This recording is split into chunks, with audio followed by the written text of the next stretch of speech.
Jonathan Kuminga masyadong paimportante sa team ng Golden State Warriors. At ang malaking maitutulong ni Al Horford kay Steph at Jimmy Butler. So sa magandang ipinakitang performance ni Kuminga last season, nakita nga ng lahat na siya pa ang nagsisilbing number 2 option sa 2-time MVP na si Stephen Curry. At dahil sa ipinapakita niyang consistent performance noon, naging malaki nga ang tiwala sa kanya ng Warriors head coach na si Steve Kerr, kaya naman nag-average ito na 16 points per game. Well, this season ay wala nga din lang nagbago sa kanyang laruan dahil nasa 15 points per game pa nga din na kanyang naiaambag sa bawat game. Kaya naman naging malaking tulong pa din ito kung bakit sila nakapasok sa playoffs. Ganun pa man ngayong napakalaki na kanyang improvement sa team ng Golden State Warriors. Inofera na nga kagad siya noon ng Warriors front office ng $150 million sa loob ng 5 taon. Ngunit sa kasamaang palad ay dinecline nga yan ni Jonathan Kuminga dahil ang gusto nga nito ay nasa $220 million.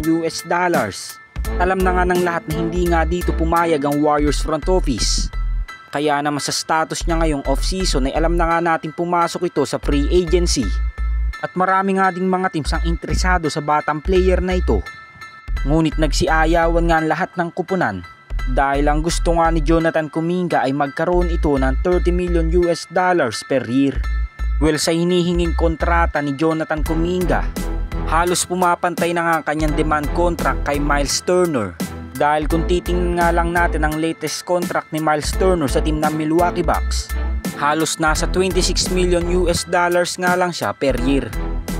So hindi na nga sana manglilimos pa si Jonathan Kuminga kung tinanggap na nga niyang offer noon ng Golden State Warriors. Dahil sa $150 million sa loob ng 5 taon, halos papatak nga yun sa gusto niyang kontrata ngayon na $30 million.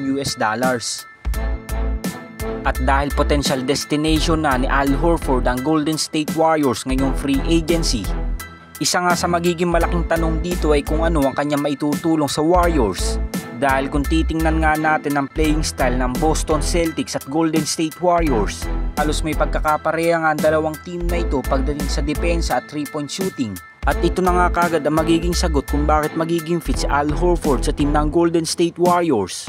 Dahil bukod sa sentrong tumitira sa 3-point area, solido nga din ang kanyang depensang kinakailangan talaga ng Dubs.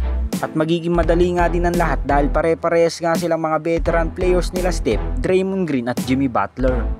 Parang in-upgrade nga lang ng Dubs ang nawalang pwesto ni Kevon Looney. Al sa pagdating nga ni Al Horford ay mabibigyan nga ang Warriors ng floor spacing.